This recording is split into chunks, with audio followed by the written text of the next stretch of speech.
Hello, viewers. I welcome all of you on Pathfinders by an Academy. Last week, you saw Donald Trump launching the world's largest and biggest artificial intelligence project known as the Stargate project. ये अभी तक के इतिहास का सबसे बड़ा artificial intelligence related project था, जिसमें कुल इन्वेस्टमेंट की जो लिमिट लगाई गई है वो है $500 बिलियन। तो ये इन्वेस्टमेंट आने वाले 4 साल में होगा। और डोनाल्ड ट्रंप का ये ऑब्जेक्टिव था कि कैसे चाइना के अगेंस्ट एआई के रेस में एक कॉम्पिटिटिव एज लिया जाए। लेकिन इसी स्टारगेट प्रोजेक्ट के बाद तुरंत आपने देखा किस तरीके से चाइना ने एआई में एक बहुत बड़ा क्रांति ले आया बाय लॉन्चिंग डीप सीक। और डीप सीक के आने की वजह से पूरी दुनिया का फोकस आर्टिफिशियल इंटेलिजेंस में चाइना की तरफ गया। अभी तक आपको पता है कि चाइना जो है वो manufacturing power house of the world है, लेकिन जिस तरीके से चाइना मेहनत कर रहा है, जिस तरीके से चाइना की सरकार वहां पे लोगों को प्रोत्साहित कर रही है, उसका आज नतीजा है कि आने वाले फोर्थ इंडस्ट्रियल रिवॉल्यूशन में भी चाइना एक स्ट्रैटेजिक एज लेते हुए नजर आ रहा है। तो स्टारगेट प्रोजेक्ट, जिसको डोनाल्ड ट्रंप ने काफी फैनफेयर से लॉन्च किया, उसको तुरंत एक इमीडिएट झटका मिला डीप सीक से। ये भी बताता है कि चाइना हर एक चीज अपने समय के हिसाब से करता है। देखिए, चाइना पहले वेट कर रहा था कि ट्रंप कुछ ऐसा बड़ा ऐलान करे। उसके बाद जब दुनिया को लगा कि आने वाले समय में अमेरिका एआई में बहुत कुछ अच्छा करने वाला है, बहुत ज्यादा लोग अमेरिका में स्टॉक मार्केट में इन्वेस्ट भी कर दिए। एनवीडिया की शेयर बढ़ गई, ओरेकल की शेयर बढ़ गई। लेकिन उसके बाद जैसे ही चाइना ने डीप सीक लॉन्च किया, खासकर स्टारगेट के लॉन्च होने के बाद, उसके बाद अगेन चाइना पूरे दुनिया का आकर्षण अमेरिका से हटाकर अपने तरफ ले आया। और आप देखे होंगे कल का न्यूज कि कैसे एनवीडिया का शेयर क्रैश कर गया है। लगभग $600 बिलियन एनवीडिया एक दिन में अपने मार्केट वैल्यूएशन को लॉस कर चुका है। So this shows the Chinese power, this shows the Chinese wisdom and this shows Chinese futuristic outlook. अब आगे बात करेंगे आज इस सेशन में, बट उसके पहले कुछ बेसिक बुनियादी चीज आप समझ लीजिए कि आर्टिफिशियल इंटेलिजेंस होता क्या है। इंटेलिजेंस मतलब, जैसे फॉर एग्जांपल आपकी इंटेलिजेंस है, आप पढ़ते हैं और पढ़ने के बाद आप डिसीजन लेते हैं। अगर यही इंटेलिजेंस हम ह्यूमन का, जो ह्यूमंस के पास है, जो गॉड ने गिफ्ट किया है, अगर इसी इंटेलिजेंस को हम मशीन्स में डाल दें, नॉन लिविंग थिंग्स में डाल दें, कि वो भी हमारे तरह के सोच सके, वो भी हमारी तरीके से पढ़ के अपने दिमाग को और बढ़ा सके, इसी को आर्टिफिशियल इंटेलिजेंस कहते हैं। तो आर्टिफिशियल इंटेलिजेंस की वजह से हम मशीन्स में ह्यूमन इंटेलिजेंस डालते हैं। अब कैसे काम ये कर पाएंगे, कैसे हम मशीन्स को ह्यूमन इंटेलिजेंस देते हैं? आपको इंटेलिजेंस कैसे आया? बचपन में तो आपको इंटेलिजेंस होगा नहीं, फिर धीरे धीरे आप स्कूल गए, स्कूल में पढ़े, कॉलेजेस में पढ़े, न्यूज़पेपर पढ़े, उसके थ्रू आप कॉन्स्टेंटली 10-15 साल पढ़े। उसके बाद आपको ये आइडिया हो जाता है क्या चीज़ होने वाला है, मुझे क्या सही डिसीजन लेना है, मेरे लिए क्या गलत है। वैसी मशीन्स जो है वो डेटा का भूखा होता है। इसको हम लोग बहुत सारे डेटास देते हैं, लाखों करोड़ों लोग के डेटा को।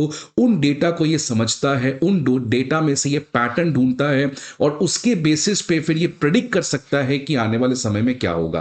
फॉर एग्जांपल अमेजॉन में मान लीजिए एक साल में कितने लोगों ने शॉपिंग किया, क्या क्या शॉपिंग किया। अगर ये सारा डेटा हम मशीन को दे दे और मशीन को बोले कि आप इस डेटा को समझो, तो ये डेटा, वो जो मॉडल है, वो इस डेटा के थ्रू इस चीज को समझ सकता है कि कौन सा यूजर किस महीने में क्या चीज खरीदने वाला है। इसी के हिसाब से अमेजॉन आपको वो स्पेसिफिक ऑफर करेगा। तो इसीलिए मशीन्स जो है वो डेटा के माध्यम से इस तरीके का इंटेलिजेंस को जनरेट करता है। एग्जांपल आप देखिए, सीरी है, एलेक्सा है, फेसबुक और ट्विटर दोनों सोशल मीडिया पोस्ट कौन सा यूजर्स को दिखलाना है, उसमें भी आर्टिफिशियल इंटेलिजेंस के मॉडल को यूज करते हैं। फीफा अगर आप खेले होंगे ऑनलाइन गेमिंग, तो वहां पे भी इन चीजों का यूज है। लेकिन इस आर्टिफिशियल इंटेलिजेंस में जिस पर्टिकुलर चीज ने क्रांति लाया है वो है जनरेटिव एआई। जनरेटिव एआई एक बहुत ही रिवॉल्यूशनरी चीज है, बिकॉज जनरेटिव वर्ड का मतलब ही होता है जनरेट करना। फॉर एग्जांपल मान लीजिए हम क्या करेंगे, हम 6-7 सिंगर्स का, मान लीजिए इंडिया के बेस्ट 5 या 6 सिंगर्स का हम गाना इस पर्टिकुलर मॉडल में डाल देंगे, और फिर बोलेंगे आप इन 6 सिंगर्स के गाना को पढ़िए, समझिए, इनके लिरिक्स को देखिए और एक नया गाना मेरे लिए बना दीजिए। तो जनरेटिव एआई जो है वो एक इनोवेशन करता है, एक नया गाना बना सकता है, एक नया वीडियो बना सकता है। आप इसमें 100 वीडियो दे दीजिए और 100 वीडियो को ये कट कट करके किसी तरीके से जोड़ जाड़ के वो एक कंप्लीटली नया वीडियो बना सकता है। सो जनरेटिव एआई का कैपेबिलिटी होता है कि by using a lot of data, it can generate a new content all together, ये एक नया कंटेंट ऑल टुगेदर रिलीज कर सकता है, बना सकता है, जस्ट लाइक अ ह्यूमन। तो इसलिए आने वाले समय में कहा जाता है कि आर्टिफिशियल इंटेलिजेंस से ह्यूमंस की जरूरत बहुत कम हो जाएगी, बिकॉज जो चीज ह्यूमन, मान लो आप पेंटिंग बना रहे हो, ये खुद पेंटिंग जनरेटिव एआई बना सकता है। आप गाने का लिरिक्स लिख रहे हो, जनरेटिव एआई खुद ये गाना का लिरिक्स लिख सकता है। सो ये पर्टिकुलर जो चैट जीपीटी है, इस समय जो ओपन एआई सैम अल्टमान का एक ब्रेन चाइल्ड है, इसने जनरेटिव एआई के फील्ड में डिस्ट्रप्शन ले आया। आपने जरूर चैट जीपीटी कहीं ना कहीं यूज किया होगा। इसके अलावा गूगल जेमिनी है, मेटा का लामा है। लेकिन आज इस सेशन में हम लोग सर्च करेंगे व्हाट इज महाकुंभ और देखते हैं कि कौन सा जनरेटिव एआई का मॉडल हमें बेस्ट एनालिसिस देता है। क्या गूगल का जेमिनी देगा, क्या चैट जीपीटी देगा, और चाइना का डीप सीक देगा। इसमें जाने के पहले स्टूडेंट्स, आप सभी के लिए बहुत ही इंपॉर्टेंट इंफॉर्मेशन कि अनअकैडमी आईएएस आप सभी के लिए 3 इंपॉर्टेंट पीडीएफ्स लेके आया है, प्रीवियस ईयर क्वेश्चंस के, करंट अफेयर्स मैगजीन्स के और प्रीलिम्स मॉक टेस्ट के। ये तीनों पीडीएफ आपको अपडेटेड कंसाइज फॉर्म में मिलेंगे, and the best part about all of this is it is going to be absolutely free, so you don't have to worry about anything. आप हमारे description box में जाइए, वहां पे एक लिंक मिलेगा, उस पे जाकर आपको ये सारे पीडीएफ्स डाउनलोड करने को मौका मिलेगा। इसके अलावा आप हमारे किसी भी चारों ऑफलाइन ब्रांचेस पे विजिट कर सकते हैं, Karol Bagh, Mukherjee Nagar, Prayagraj and Patna. We have a team of mentors and educators जो आपको हर तरीके से मदद करने का प्रयास करेगा। अब ये डीप सीक क्या है? डीप सीक एक चाइनीज आर्टिफिशियल इंटेलिजेंस मॉडल है, जिसको बनाया है चाइनीज लियांग वेनफेंग ने। 2023 में इस कंपनी की शुरुआत हुई थी, राइट। और इस लियांग जो व्यक्ति हैं, इनको सैम अल्टमान ऑफ चाइना भी कहा जाता है। अब डीप सीक क्यों एक बहुत बड़ा क्रांति है? बिकॉज आर्टिफिशियल इंटेलिजेंस जो है, ये जितने भी मॉडल्स हैं like Google Gemini, open AI का चैट जीपीटी, इनकी पावर हंग्री होते हैं, ये कॉस्ट इंटेंसिव होते हैं। मतलब इनको बहुत इलेक्ट्रिसिटी चाहिए और इनका खर्च बहुत होता है। खर्च प्राइमरली सेमीकंडक्टर्स, क्योंकि इनमें जो सेमीकंडक्टर्स यूज होता है वो बहुत सोफिस्टिकेटेड सेमीकंडक्टर्स होते हैं। साथ ही साथ डेटा को कलेक्ट करना, इसमें भी इनका खर्च आता है। तो कोई भी आर्टिफिशियल इंटेलिजेंस रिलेटेड मॉडल्स जो होते हैं, वो पावर के भूखे होते हैं और बहुत ज्यादा खर्च आता है, राइट। इस कॉन्टेक्स्ट में आप देखिए, मेटा जो है, मेटा ने कहा है कि इस साल वो लगभग $65 बिलियन खर्च करने वाली है एआई डेवलपमेंट को लेके। सिमिलरली सैम अल्टमान जो चैट जीपीटी की वजह से बहुत ज्यादा फेमस हो गए, ये जो इस समय सीईओ हैं ओपन एआई के, जिसके अंदर चैट जीपीटी करके एक मॉडल है, इसने भी कहा है कि इस साल ट्रिलियंस ऑफ डॉलर जो है वो इन्वेस्टमेंट करेंगे। और इतना ज्यादा खर्च क्यों? बिकॉज जो चिप्स है, जो सेमीकंडक्टर्स हैं, वो इनको काफी अच्छे चाहिए in order to train good models. क्योंकि जितना ज्यादा आपको एआई सफिस्टिकेशन बनाना है, जितना ज्यादा आपको कॉम्प्लेक्स जनरेटिव एआई जनरेट करना है, उतने ही अच्छे चिप्स चाहिए, जिसकी वजह से उतना ही ज्यादा खर्च आता है। लेकिन देखिए डीप सीक ने क्या किया।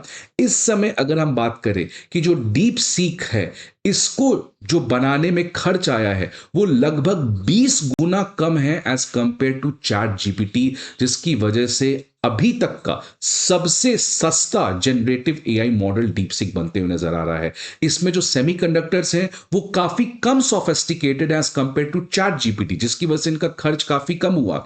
इसमें जो इलेक्ट्रिसिटी की रिक्वायरमेंट है बहुत ही कम है, और जो डेटा जिसकी वजह से ये मॉडल को ट्रेन किया गया है, बहुत ही मिनिमम डेटा में डीप सीक के मॉडल को जनरेट किया गया है as compare to chat GPT. और इसकी वजह से अगर दोनों के कॉस्ट की बात करें, ऑपरेशनल कॉस्ट की बात करें, फंक्शनिंग की बात करें, तो डीप सीक ने आग लगा दिया है। बिकॉज जिस तरीके से एक ही सप्ताह में, just after it's launch, deep seek ने चैट जीपीटी को ऐप स्टोर पे बहुत पीछे छोड़ दिया है। अब let us do the analysis. यही चीज की मैं बात कर रहा था। मैंने सर्च किया व्हाट इज महाकुंभ।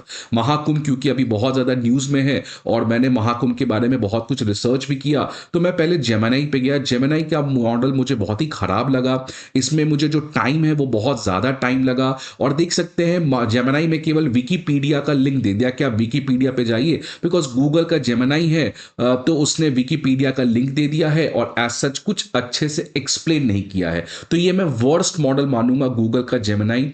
अगर मैं चैट जीपीटी की बात करूं तो देखिए चैट जीपीटी में महाकुंभ के बारे में बताया गया है कि हर 12-12 साल पे होता है, 4 डिफरेंट लोकेशन पे होता है। लेकिन देखिए एक बहुत इंटरेस्टिंग चीज कि इस पूरे महाकुंभ का जो ऑरिजिन है, जो सबसे इंपॉर्टेंट थिंग है, उसके बारे में देखिए यहां लिखा भी है सेकेंड पैराग्राफ में। अगर आप देखिएगा, the Kumbh Mela as it is also called is associated with the mythological story of the Kumbh Kumbh from Hindu scripture. लेकिन ये सबसे इंपॉर्टेंट चीज मिस कर गया कि ये जो कुंभ मेला है ये कैसे समुद्र मंथन से लिंक है, जिसकी बात ऋग्वेदा में की गई है। तो समुद्र मंथन जो महाकुंभ का एक सबसे इंपॉर्टेंट ऑरिजिन माना जाता है, उसके बारे में बात नहीं किया। साथ ही साथ इसने केवल बताया है महाकुंभ के बारे में, लेकिन इसने बताया नहीं और भी कितने तरीके के कुंभ होते हैं, अर्ध कुंभ, पूर्ण कुंभ, और इसकी सिग्निफिकेंस क्या है महाकुंभ की। तो एक तरीके से बहुत ही शॉर्ट समरी दिया है। अगर इसकी टाइम देखें तो मुझे लगभग 5 से 6 सेकंड लग गया इस पूरे कंटेंट में,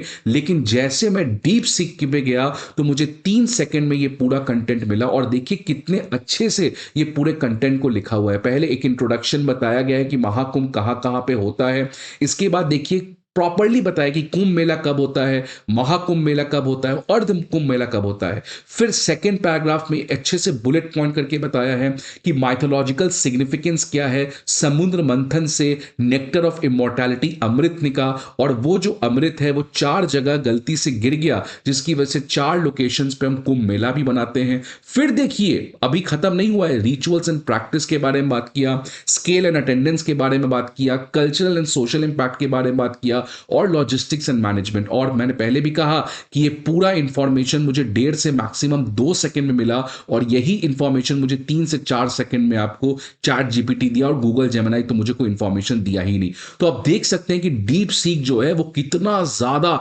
एक्यूरेट, एलैबोरेटिव, और जो भी चीज इंपॉर्टेंट है वो सारे इंफॉर्मेशन प्रोवाइड करता है। और अगर मैं इंटरेस्टिंग पार्ट में आऊं, खर्च देखिए, चैट जीपीटी का सब्सक्रिप्शन लेने के लिए आपको हर एक महीने $20 देने पड़ेंगे, और डीप सीक का सब्सक्रिप्शन लेने के लिए मात्र $0.50 देना पड़ेगा पर मंथ। इसका मतलब आने वाले समय में चैट जीपीटी का सुपरा साफ होने वाला है, बिकॉज जिस तरीके से डीप सीक जो है वो रिवॉल्यूशनलाइज कर दिया है। आप खुद जाके ट्राई करिएगा डीप सीक, और आपको बेस्ट से बेस्ट आंसर मिलते हुए नजर आ रहा है। लेकिन सवाल आ रहा है भारत क्या कर रहा है। भारत वो जो है आपका इतना आगे बढ़ चुका है, आज भारत क्यों नहीं एक तरीके से आर्टिफिशियल इंटेलिजेंस में आगे बढ़ रहा है। ये सवाल मैं आप पे छोड़ता हूं, आप जरूर कमेंट बॉक्स बताइए। बट चाइना ने आर्टिफिशियल इंटेलिजेंस को अफोर्डेबल बनाया है, ये बात हमें एक्सेप्ट करना पड़ेगा, और आने वाले समय में हम भारत को भी चाइना से इस कॉन्टेक्स्ट में जरूर बहुत चीज सीखने को है।